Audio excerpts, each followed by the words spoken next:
जय हिंद दोस्तों, स्वागत है आप सभी का ऑल इंडिया गुरुजी यूट्यूब चैनल पर। आज का ये सेशन मैं क्यों लेकर आया हूं वो आपने थंबनेल देखकर समझ ही लिया होगा। यहां पर यदि हम बात करें तो आप सभी लोगों के लिए आरपीएफ, एसआई और कांस्टेबल की वैकेंसीज यहां पर आ गई हैं। डिटेल्ड नोटिफिकेशन जो है वो यहां पर आ गया है और आपका फॉर्म भरना भी यहां पर स्टार्ट हो रहा है।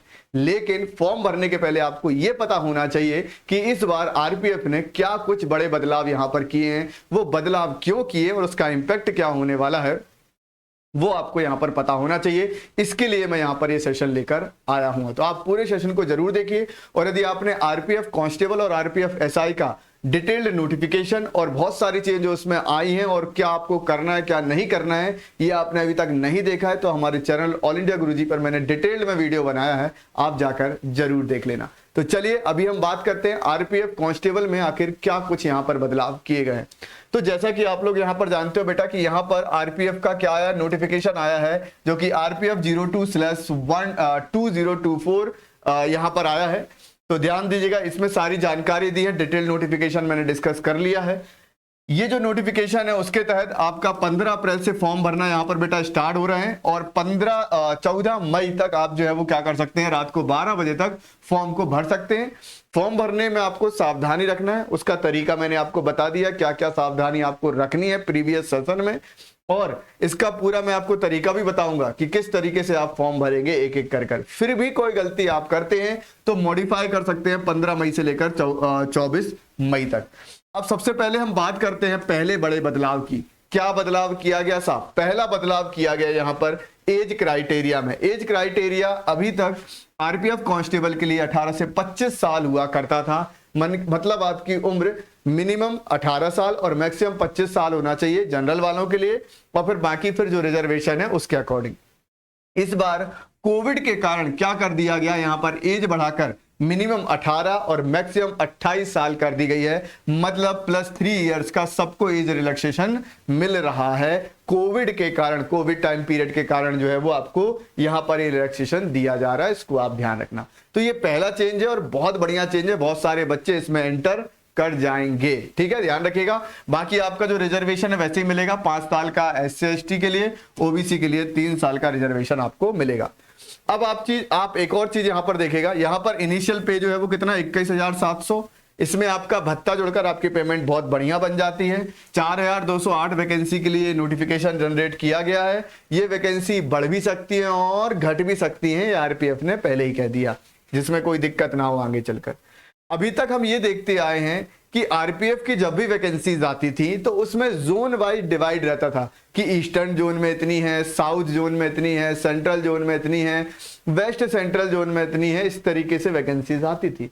लेकिन इस बार ऐसा नहीं दिया, बल्कि यहां पर लिख दिया इन्होंने सिर्फ इतना, सिर्फ इतना। इसमें इन्होंने क्या किया बेटा, इसमें सिर्फ इन्होंने ये बताया है कि मेल के लिए कितना है और फीमेल की कितनी वैकेंसीज यहां पर हैं। अनरिजर्व्ड की 1450, एससी की 536, एसटी की 268, ओबीसी की 966, ईडब्ल्यूएस की 357, टोटल 3,577 इस तरीके से फीमेल की भी बताई है। लेकिन इसमें यह नहीं बताया कि किस जोन में कितनी वैकेंसीज आई हैं। ये क्यों नहीं बताया? आप एक चीज और देखिएगा, 2018 का जब आप नोटिफिकेशन देखोगे, 2018 का नोटिफिकेशन था, उसमें डिटेल्ड में बताया था कि कहां पर कितनी कितनी वैकेंसीज आरपीएफ कांस्टेबल की हैं, उसमें मेल की कितनी है, फीमेल की कितनी है, कैटेगरी वाइज भी था और जोन वाइज भी था, रीजन वाइज भी था। लेकिन इस बार नहीं दिया। साथ में लास्ट टाइम आपके साथ यह भी था कि आप जोन सिलेक्ट कर सकते हो कि मुझे इस पर्टिकुलर जोन के लिए ही अप्लाई करना है। उसमें यह भी सिस्टम था कि उस जोन में मान लीजिए 20 वैकेंसी है तो आप 20 के लिए ही एलिजिबल हो, चाहे आपके कितने भी नंबर आ जाए, आप दूसरे जोन के लिए एलिजिबल नहीं रहोगे। इस बार इन्होंने ये काम नहीं किया। इस बार ओपन वैकेंसीज रखी हैं, कहीं का नहीं बताया, हो सकता है बाद में बताएं, अभी तक नहीं बताया। साथ में इन्होंने एक और चीज कर दिया। क्या कर दिया जी? इन्होंने बोला कि हम पोस्टिंग कैसे देंगे, क्योंकि आपने जोन तो सिलेक्ट किया नहीं है, पोस्टिंग कैसे होगी? तो the empanelled candidate will be allotted to a zone और RPSF as per administrative requirement.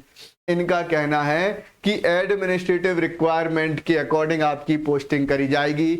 जिस जोन में, जिस रीजन में जितनी रिक्वायरमेंट होगी उसके अनुसार आपको शॉर्ट लिस्ट कर पोस्टिंग हो जाएगी, ध्यान रखिएगा। तो पिछली बार जैसा जोन रीजन आपको इस बार मिलेगा ही नहीं। समझ आ गया? ये चीज आपको ध्यान रखनी है। इस बार का ये सेकंड था जो कि क्या किया गया, बड़ा बदलाव किया गया। ये दो महत्वपूर्ण बदलाव थे और बड़े बदलाव थे, राइट। उसके अलावा हमने पूरा नोटिफिकेशन जो है बढ़िया तरीके से बेटा देख लिया। आपको पता है एजुकेशन क्वालिफिकेशन कितना चाहिए, तो आप सभी को पता है भैया 10th पास है ना। क्या चाहिए आपको, 10th पास चाहिए, इसको आप ध्यान रखिएगा। 10वीं कक्षा पास किया तो आप भर सकते हैं फॉर्म। यदि आप SC ST ex serviceman, female minorities और या फिर EBC से आते हैं तो 250 रुपए आपको पे करना है फॉर्म के लिए। और इसके अलावा यदि आप किसी कैटेगरी से हैं तो आपको 500 रुपए पे करना है। और यदि आप एग्जाम देने के लिए जाएंगे तो 400 रिफंड हो जाएंगे। और जिन्होंने 250 किए उनको पूरे के पूरे 250 रिफंड हो जाएंगे। इसको आप ध्यान में रखिएगा, ठीक है। ये हमने डिटेल्ड में पढ़ लिया है किस तरीके से प्रोसेस है सिलेक्शन का, तो ध्यान रखिएगा। सबसे पहले आपका CBT एग्जाम होगा, है ना, जहां पर 90 मिनट का एग्जाम होगा। टोटल 120 क्वेश्चन आएंगे, ध्यान रखिएगा। जहां पर यदि हम बात करें तो आपके रीजनिंग के 35 क्वेश्चंस आएंगे, 35 नंबर के।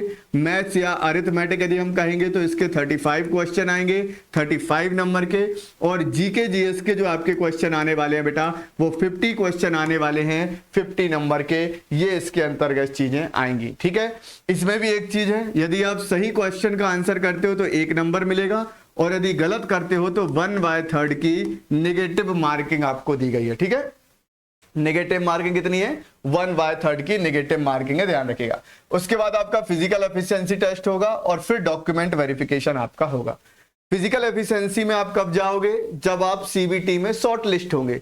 तो टोटल वैकेंसीज के 10 गुने बच्चे यहां पर सिलेक्ट किए जाएंगे, शॉर्ट लिस्ट किए जाएंगे, वो अपना फिजिकल देंगे। लेकिन एक्स सर्विसमैन जो रहेंगे उनको फिजिकल नहीं देना है, राइट। आगे बढ़े। कांस्टेबल मेल के लिए 1600 मीटर में आपको 1600 मीटर 5 मिनट 45 सेकंड में कर लेना है, और 800 मीटर 3 मिनट 40 सेकंड में कर लेना है। किसको, फीमेल को। और ये एक बार चांस मिलेगा, एक के बाद दोबारा नहीं मिलेगा, ध्यान रखिएगा। लॉन्ग जंप 14 फीट मेंस के लिए, 9 फीट वुमेन्स के लिए, और हाई जंप 4 फीट मेंस के लिए, 3 फीट्स किसके लिए बेटा, तो यहाँ पर वुमेन्स के लिए है। और इसमें आपको 2 चांस मिलेंगे, 2 चांस में कम से कम आप इसको कर लें क्वालिफाई। ये क्वालिफाई नेचर का ही रहने वाला है, राइट। इसके अलावा मेजरमेंट की बात करेंगे तो अनरिजर्व्ड और OBC के लिए मेल कैंडिडेट है उनकी हाइट 165 सेंटीमीटर होना चाहिए, और फीमेल कैंडिडेट की हाइट 157 होना चाहिए। चेस्ट जो है मेन का अनएक्सपांडेड 80 और एक्सपांडेड 85 होना चाहिए, ठीक है। SC ST के लिए 160 सेंटीमीटर हाइट होना चाहिए मेल के लिए, 152 सेंटीमीटर हाइट होना चाहिए वुमेन्स के लिए। फीमेल के लिए 76.2 जो है वो मेल्स जो हैं उनका अनएक्सपांडेड चेस्ट होना चाहिए, मतलब बिना फूला हुआ सीना, और फुलाकर 81.2 होना चाहिए। ऐसे ही गोरखास, मराठास, बाकी सभी लोगों के लिए यहाँ पर रिक्वायरमेंट दी है, मैंने डिटेल नोटिफिकेशन में आपको बताया हुआ है, ठीक है। ये सारी की सारी वेबसाइट्स हैं जो कि अलग अलग RRB रीजन की हैं। इन वेबसाइट से आप अपनी अपडेट ले सकते हो, जहां भी आपको अप्लाई करना है, जिस वेबसाइट से करना है उसके थ्रू आप जा सकते हैं। इसको आप जरूर देख लीजिएगा, ठीक है। चलिए, तो ये सारी जानकारी मुझे आपको इस सेशन में देनी थी, और भी बहुत सारे सेशन मैं आपके लिए लेकर आने वाला हूं। आपके कोई भी डाउट रहे बिंदास होकर कमेंट सेक्शन में लिख दें, तो उस पर मैं सेपरेट सेशन आपके लिए ले आऊंगा। फॉर्म को कैसे भरना है वो भी आपके लिए सेशन आने वाला है डिटेल्ड में। यदि आप नोटिफिकेशन या जानकारी चाहते हो तो चैनल पर, ऑल इंडिया गुरुजी यूट्यूब चैनल पर ऑलरेडी अपलोडेड है, आप उसे जरूर देख लें, ठीक है। तो चलिए मिलते हैं अपने नेक्स्ट सेशन में। Thank you very much, take care, जय हिंद, थैंक यू।